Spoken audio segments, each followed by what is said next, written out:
Hello everyone, this is ज्योति। मुझे पूरी उम्मीद है बच्चों की आप पिछले वाली क्लासेस को देख करके अपनी पढ़ाई को कंटिन्यू कर रहे होंगे। आप स्वस्थ होंगे, आप अच्छे होंगे और आपकी पढ़ाई बहुत अच्छी चल रही होगी। स्टूडेंट्स, आज हम लोग नाउन की सीरीज को आगे बढ़ाएंगे। सबसे पहले वाले सेशन में 1 to 20 क्वेश्चन करवाए थे।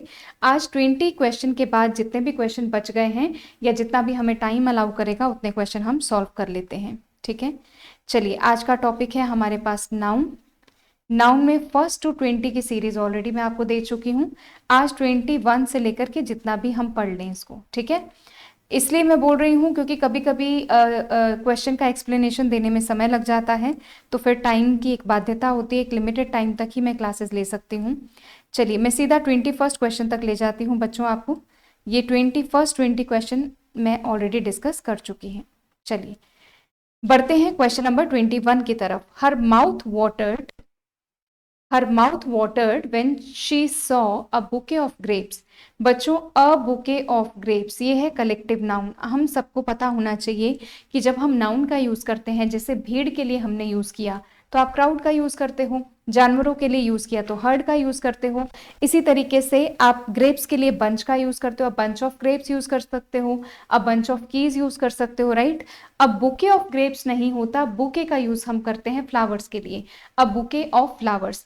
ऐसे ही अ ग्रुप ऑफ कमेटी हो सकता है, अ ग्रुप ऑफ जूरी हो सकता है। तो कमेटी, जूरी के लिए कलेक्टिव नाउन हम यूज कर रहे हैं ग्रुप। इसी तरीके से हर्ड, फ्लॉक, फ्लाइट उड़ते हुए पक्षियों के लिए, फ्लॉक बैठे हुए पक्षियों के लिए, क्राउड भीड़ के लिए, मॉब MOB मॉब का हम यूज करते हैं गुस्साए लोगों की भीड़ के लिए। तो इस तरीके से हम कुछ कलेक्टिव नाउन का यूज करते हैं। तो यहाँ पर अ बुके ऑफ ग्रेप्स नहीं होगा, a bunch of grapes is the right answer.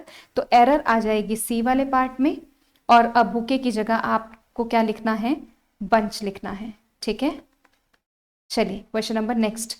My brother in laws who live in Mumbai have come to stay with us. बच्चों देखो, ब्रदर इन लॉ क्या है? ब्रदर इन लॉ एक compound noun है, और compound noun का plural बनाने के लिए बच्चों हम मेन जो वर्ड होता है ना उसके साथ एस और एस लगाते हैं। जैसे कि brother in law, sister in law, mother in law, father in law. अगर मुझे इनका प्लूरल बनाना है तो मैं मदर्स इन लॉ लिखूंगी। तो मेन जो वर्ड है वो मदर, फादर, ब्रदर, सिस्टर है, तो आपको एस भी यहीं पर लगाना है। तो यहां पर क्या आ जाएगा, लॉज नहीं होगा, यहां पर ब्रदर्स इन लॉ होगा। ठीक है, माई ब्रदर्स इन लॉ। सिस्टर होता तो सिस्टर्स इन लॉ होता। मदर्स तो अब मदर इन लॉ तो एक ही होती है, फादर इन लॉ भी एक ही होते हैं, बट मैं आपको बता रही हूँ दो भी हो सकते हैं, ऐसा कुछ नहीं है। ठीक है, डिपेंड करता है। तो brothers in law, sisters in law. ठीक है, चलिए आगे बढ़ते हैं। कंपाउंड नाउन बोलते हैं बच्चों, जैसे आप यूज करते हो ना स्टेप सन का यूज करते हो, half brother, assistant commissioner, toothbrush, ये कंपाउंड वर्ड्स होते हैं। अब टूथब्रश का प्लूरल लगाना है तो आप क्या लिखोगे, टूथब्रशेस ना। इसी तरीके से असिस्टेंट कमिश्नर, असिस्टेंट कमिश्नर्स लिखोगे। ठीक है, स्टेप सन तो क्या लिखोगे, स्टेप सन्स लिखोगे। जो मेन वर्ड होता है उसके साथ एस और ES। Question number 23। John knows many languages but John knows many languages, but the German and the Chinese alphabet will be a problem for him।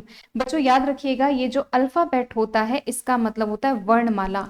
इस अल्फाबेट का मतलब होता है वर्णमाला, और जैसे ही हम अल्फाबेट से अल्फाबेट्स बना देते हैं इसका मतलब होता है भाषा। ठीक है, अल्फाबेट होता है वर्णमाला जबकि अल्फाबेट्स होता है भाषा।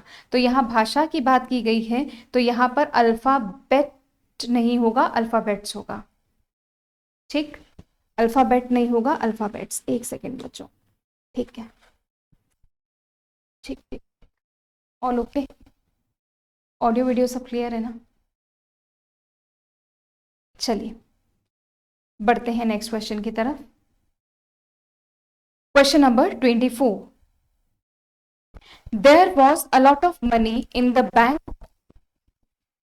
बैंक ऑफ आएगा बच्चों यहाँ पर, है ना, in the bank of Ashu's and Rajesh joint account. Ashu और राजेश का जॉइंट अकाउंट एक ही है ना, जॉइंट अकाउंट मतलब एक अकाउंट।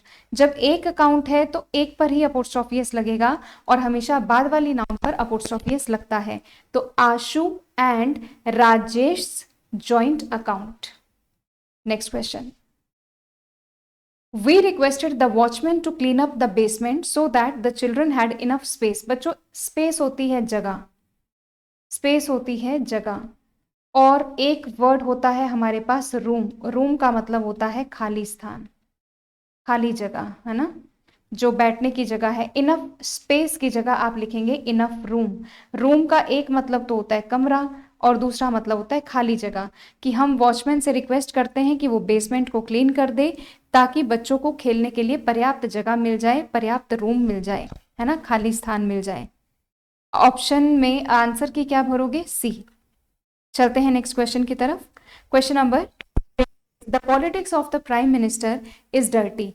याद रखिएगा स्टूडेंट्स, जैसे ही मैंने कहा politics, mathematics, gymnastics, English, economics, Sanskrit, ये सब के सब जो सब्जेक्ट हैं वो सिंगुलर होते हैं। बट जैसे ही मैंने इन सब्जेक्ट्स के साथ कोई भी एडिशनल इंफॉर्मेशन दे दी या फिर प्रोनाउन यूज किया, अब पॉलिटिक्स सिर्फ होता तो वो सिंगुलर होता, politics is a dirty game, ठीक है। लेकिन जब मैंने कहा उसकी पॉलिटिक्स, उसकी राजनीति बहुत गंदी है, उसकी राजनीति बहुत अच्छी है, या फिर मैंने कह दिया the politics of the prime minister, तो एडिशनल इंफॉर्मेशन मैंने दे दी the politics of the prime minister, फिर यहां पर इज नहीं आएगा, आर आएगा। जब तक कि पॉलिटिक्स है, जब तक कि सब्जेक्टिव वे में सब्जेक्ट के फॉर्म में इसको रखा जाता है तब ये रहेगा सिंगुलर। जैसे ही एडिशनल इंफॉर्मेशन या फिर कोई प्रोनाउन दिया जाता है, ऐसी स्थिति में हम इसको प्लूरल मानते हैं, ठीक है। बढ़ते हैं नेक्स्ट क्वेश्चन की तरफ। She gave them 3 papers to write the answer. She gave them 3 papers. 3 papers होता है क्या बच्चों? 3 papers, पेपर को किसी भी अनकाउंटेबल नाउन को आपको काउंट करना है। 3 पेपर्स नहीं होगा, 3 pieces of papers, paper, S और यस नहीं आएगा।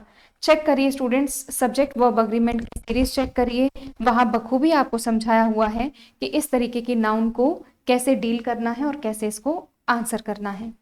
आप जरूर चेक करिएगा, सब्जेक्ट वर्ब अग्रीमेंट में ये सारे इन क्वेश्चंस को मैंने करवा रखा है।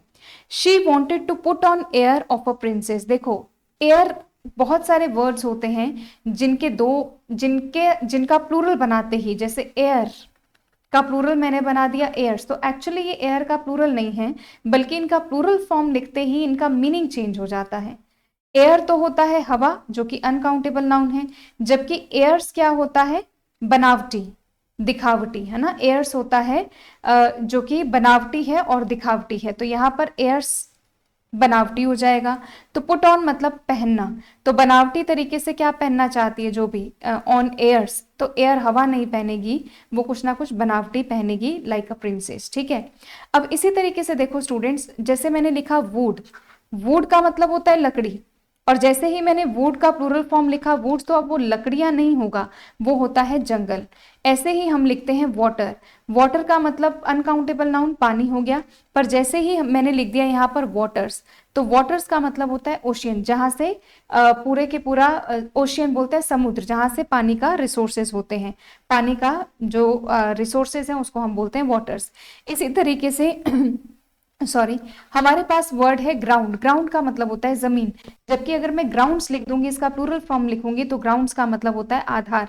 किस ग्राउंड पे तुमने उसको ब्लेम किया, तो ग्राउंड नहीं होगा, किन ग्राउंड्स पे तुमने उसको ब्लेम किया, तो ग्राउंड्स मतलब किस आधार पर। तो स्टूडेंट्स याद रखिएगा, कुछ नाउन के साथ उसका एस और एस लगाते ही उसका मीनिंग बदल जाता है, यानी प्लूरल फॉर्म में आते ही उसका मीनिंग चेंज हो जाता है। तो उसमें एक वर्ड है आपके पास एयर और दूसरा है एयर्स, और भी हम टाइम टू टाइम इसको डिस्कस करते रहेंगे। Next question, question number 29। She was fond of animals and wanted to spend the rest of her life in the, एक सेकेंड, इन द, अब देखो अब दिखाई दे रहा है ना बच्चों, इधर रख देती हूँ इसको, ठीक है। She was fond of animals and wanted to spend rest of the life in the wood, जंगल में बिताना चाहती है, तो वुड का मतलब होता है लकड़ी, लकड़ी में थोड़ी ना बिताएगी, वुड्स। यहां आंसर क्या आ जाएगा students? Woods, right answer is woods, ठीक है, मैं यहां लिख रही हूं बच्चों, ठीक है, woods is the right answer. Next question, the shop together with its good was burn. दुकान के साथ साथ इसमें रखा हुआ सामान भी बर्न हो गया। तो गुड का मतलब होता है अच्छा, लेकिन जैसे ही मैंने इसका गुड को गुड्स लिखा तो गुड्स का मतलब होता है जितना भी वहां पर सामान रखा था, कि दुकान के साथ साथ वहां पर रखा हुआ सामान भी क्या हो गया, पूरी तरीके से जलकर खाक हो गया। तो एरर आ जाएगी ए बी पार्ट में। क्वेश्चन नंबर 31 क्या कहता है, what is your good name. Students, there is nothing like good name और बैड नेम, हर किसी का नाम अच्छा ही तो होगा। What is your good name हम पूछते जरूर हैं, बट यहाँ पर गुड लगाना अनावश्यक है, नाम नाम होता है। कभी हमने ये पूछा है कि आपका बुरा नाम क्या है, what is your bad name, what is your fabulous name, what is your gorgeous name, we always say what is your name. Good bad नहीं लगाना है हमें, ठीक है। Question number 32, when I called him he was in study hall. When I called him he was in study hall. Question number 31 में 32 में कोई error है ही नहीं, he was in a study hall होना चाहिए, but that is a printing error. Droughts, question number 33, droughts हमने बात की, droughts is one of my favourite games. बच्चों ड्रॉट्स गेम्स का ही नाम है, और वन ऑफ के बाद नाउन प्लूरल आती है, ये भी बिल्कुल ठीक है, तो कोई एरर है ही नहीं। क्वेश्चन नंबर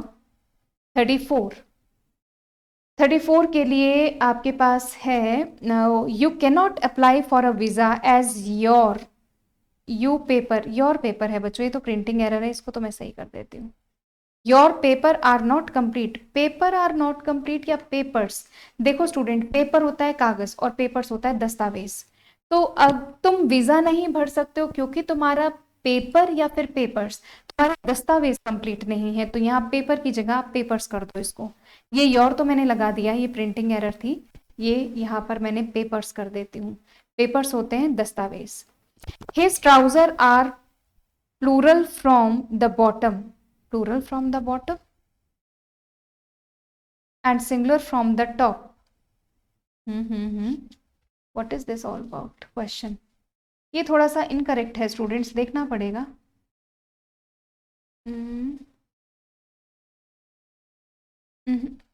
ये क्वेश्चन इसको हटा दो, चलो 35 मैंने हटा दिया, से स्टार्ट करेंगे, देख लेंगे क्या प्रिंटिंग एरर है। Trouser plural from bottom singular form, थोड़ा सा चेक करना पड़ेगा, अभी मेरे पास शीट नहीं है गाइस, मैं तो सीधा मेरे पास क्वेश्चन आंसर है जो मैं आपको आंसर बता रही हूँ। I don't have any sheet, तो मैं नेक्स्ट क्लास में जब आऊँगी तो 35 से हम स्टार्ट कर देंगे। तो ये था आपका नाउन का 35 तक का सेशन, 34 तक का मान लीजिए, नेक्स्ट सीरीज हम स्टार्ट करेंगे 35 ऑनवर्ड्स, ठीक है। चलिए मिलते हैं अगली क्लास में, टिल देन मुस्कुराते रहिए, खुश रहिए, और जेन लर्निंग एकेडमी को लाइक करिए, शेयर करिए, सब्सक्राइब करिए। थोड़ा सा नया चैनल है, रिसेंटली मैंने इसको लॉन्च किया है बैंक और एसएससी एस्पिरेंट के लिए, तो मेरा मेन फोकस अभी है बैंक और एसएससी के लिए, फ्री ऑफ कॉस्ट आपको पूरी की पूरी सीरीज देना, मैक्सिमम क्वेश्चन करवाना, ये मेरा एक एम है, आपके डाउट्स क्लियर करना, ये मेरा एक एम है। और इसके लिए मैं चाहती हूँ कि आप ज़्यादा से ज़्यादा इसे लाइक करिए, शेयर करिए और सब्सक्राइब करिए। थैंक यू सो मच, मिलते हैं नेक्स्ट सेशन में।